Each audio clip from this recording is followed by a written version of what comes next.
Bismillahir Rahmanir Rahim. Assalamu alaikum. Nous adressons nos ziyaras à tous en ce jour béni, jour de bienfaits et de lumière. Nous rendons grâce à Allah subhanahu wa ta'ala, lui qui nous a permis d'être présents et en bonne santé. Nous réitérons notre ziyara au prophète Mohammed, paix et salut sur lui. Nous réitérons également notre statut de disciple envers notre maître Mawlaya Cheikh Tijani Chérif, radiyallahu ta'ala anhu. Comme nous l'avions annoncé, le dossier relatif à l'héritage mystique de Isa ibn Maryam, qui se trouvait à Téhéran et devait être transféré à Damas, avait été ouvert le 19 janvier 2025 et devait être clôturé le 19 septembre 2025. Par la grâce infinie d'Allah et par sa miséricorde, ce 19 septembre marque la clôture effective de ce dossier spirituel. Dans une organisation relevant du Raïb, l'invisible, le déplacement de cet héritage mystique s'est accompli et son transfert a eu lieu ce jeudi 25 septembre 2025 à 6 heures du matin, heure du Sénégal, correspondant à 9 heures du matin, heure de Damas. À travers cette organisation spirituelle, il est essentiel de comprendre que l'héritage mystique correspond à un Ismullahil A'zam,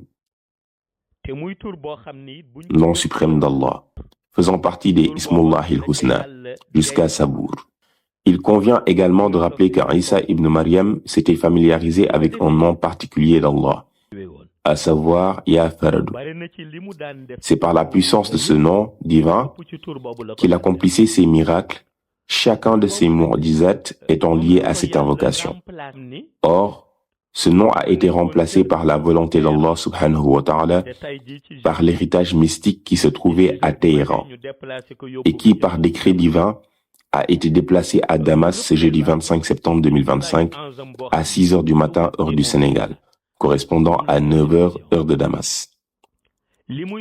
Cet héritage incarne le Ismullahil A'zam, qui sera remis à Isa ibn Maryam lors de sa descente sur terre, afin qu'il puisse dérouler sa mission sacrée. Tout ce dont il aura besoin comme protection, comme puissance mystique et spirituelle, est inclus dans ce Ismullahil A'zam, qui constitue le sceau de sa force et la clé de son action au service du dessein divin. Je vais vous donner un bref résumé du déplacement de l'héritage mystique. Dès que le dossier fut présenté puis clôturé depuis la Hadratul Ilahiyya du jeudi dernier, notre maître Mawlaya Cheikh Tijani Chérif, qui pilotait cette mission spirituelle, demanda que l'on maintienne le processus jusqu'au jeudi 25 septembre afin de finaliser les formalités et l'organisation. Il s'agissait en vérité de préparer l'escorte et l'organisation céleste qui accompagnerait le transfert de cet héritage mystique. Aujourd'hui, nous nous sommes rendus au siège du prophète Mohammed, paix et salut sur lui. Il nous a dévoilé l'escorte lumineuse qui se composait d'innombrables anges emplissant les sphères célestes du zikr du Ismuzati, résonnant puissamment dans l'éternité par Allah, Allah, Allah, Allah, Allah, Allah. Moom lañ ko accompagné woon. C'est alors qu'ils ont pris l'héritage mystique, enveloppé d'une étoffe de lumière blanche s'étendant jusqu'à la Mecque. Le prophète, paix et salut sur lui, lui-même, sortit pour accompagner ce transfert, aux côtés de Mawlaya Cheikh Tijani Chérif, tandis que le cortège des anges entourait l'ensemble de leur présence éclatante. Le cortège accomplit d'abord le tawaf de la Kaaba 7 fois, puis effectua 3 circambulations autour du mausolée du prophète Mohammed, paix et salut sur lui, tout en portant l'héritage mystique. Ensuite, ils se dirigèrent vers Al-Aqsa, où ils firent également 7 tours.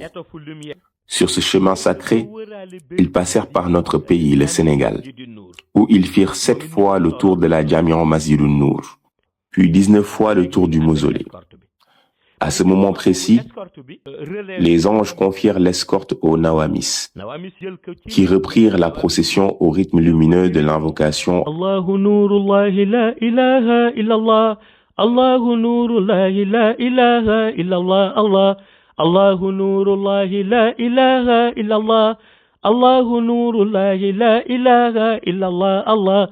Le cortège sacré prit la direction de l'Irak afin de rallier Damas, capitale de la Syrie.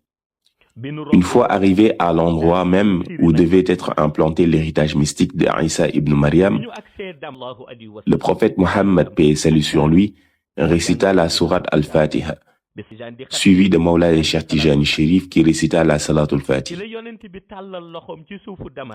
Alors le prophète, paix et salut sur lui, tendit sa main bénie vers le sol et sans creuser, celui-ci s'ouvrit, laissant apparaître un immense gouffre de lumière d'une profondeur insondable. Il prit ensuite l'étoffe lumineuse qui enveloppait l'héritage mystique et la déposa dans ce sanctuaire de lumière. À cet instant, Allah subhanahu wa ta'ala envoya 19 anges pour protéger l'héritage. Ils plongèrent dans le trou lumineux, puis celui-ci se referma aussitôt, comme s'il n'avait jamais été ouvert.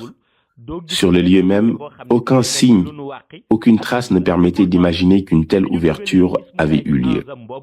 Après cela, le prophète Mohammed, paix et salut sur lui, accompagné de Mawlaya Cheikh Tijani Chérif et du cortège spirituel, reprit la route vers le monde Haïb, l'invisible.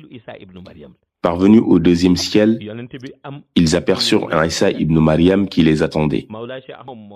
Le prophète Mohammed, paix et salut sur lui, s'entretint alors avec lui, de même que Mawlaya Cheikh Tijani Chérif, dans un échange empreint de lumière, de secret et de miséricorde. Ces échanges renvoyaient directement à la mission d'un Isa ibn Maryam, Jésus, paix et salut sur lui, et à la préparation de sa descente sur terre. Ce matin même, il lui fut confirmé les 7 années de compagnie avec l'imam al-Mahdi, suivi de 2 années après le décès de celui-ci. Cela résume ainsi les 9 années de présence terrestre d'Isa ibn Maryam, lesquelles sont organisées selon des codes précis, car ce ne sont pas des jours ordinaires, mais chaque cycle de 24 heures est porteur d'un secret et d'un code particulier qui le fait fonctionner.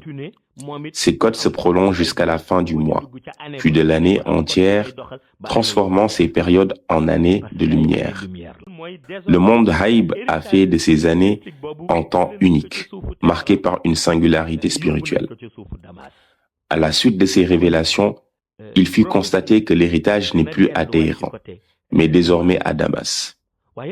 Ainsi, la prophétie s'oriente du côté de cette cité bénie.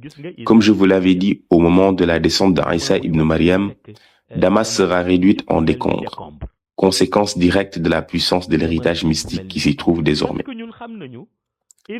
Cet héritage est protégé jusqu'au retour d'Isa ibn Maryam. Et cette protection assurée par les 19 anges a commencé dès aujourd'hui. Le moment venu, Isa reprendra cet héritage mystique et les anges retourneront vers leur Créateur. À travers ce qui s'est produit aujourd'hui, il apparaît clairement que le monde n'est pas figé. Il est en perpétuel mouvement. Allah subhanahu wa ta'ala, par ses organisations invisibles, fait tourner et évoluer le monde selon sa volonté suprême. Les prophéties que nous vous révélons ainsi que les histoires sacrées ont pour but premier de nous conduire à la crainte d'Allah subhanahu wa ta'ala. Malgré que certains osent prétendre être Isa ibn Maryam, la vérité demeure que le vrai Isa descendra selon l'organisation divine.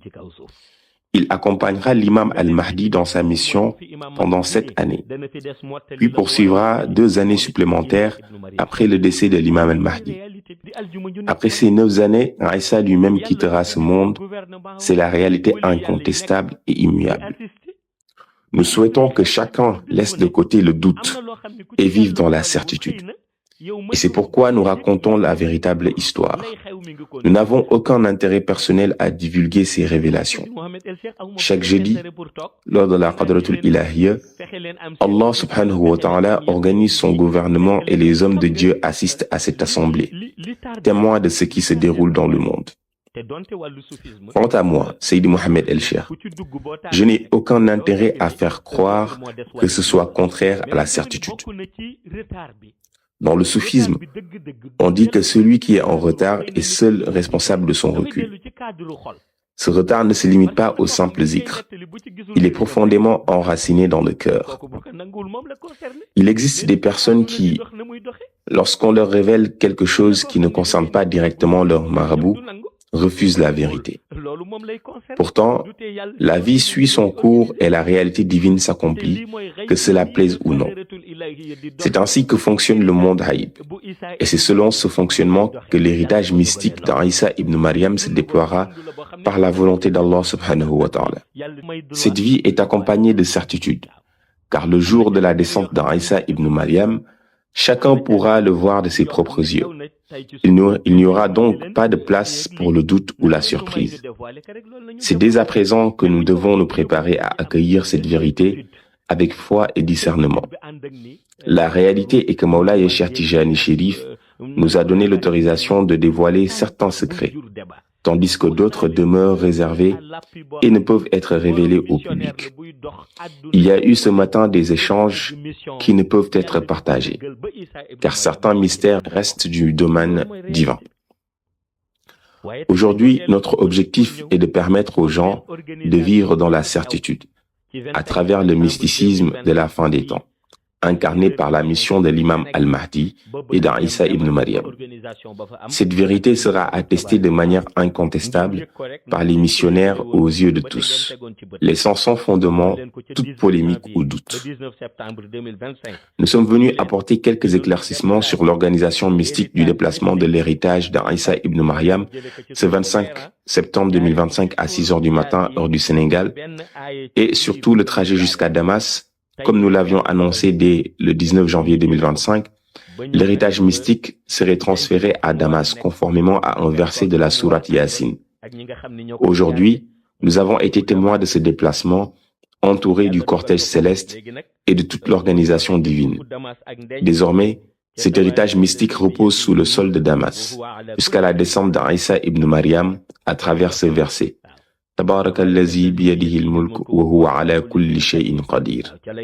Béni soit celui de la main de qui est la royauté, et il est capable de toutes choses. Que ce dévoilement serve au bonheur des âmes et à l'élévation de l'entendement. Qu'Allah subhanahu wa ta'ala nous permette tous d'assister à cette merveille par la baraka du prophète Mohammed, paix et salut sur lui, et par la baraka de Mawlaya Cheikh Tijani Chérif. Assalamu alaikum wa rahmatullahi ta'ala wa barakatuh.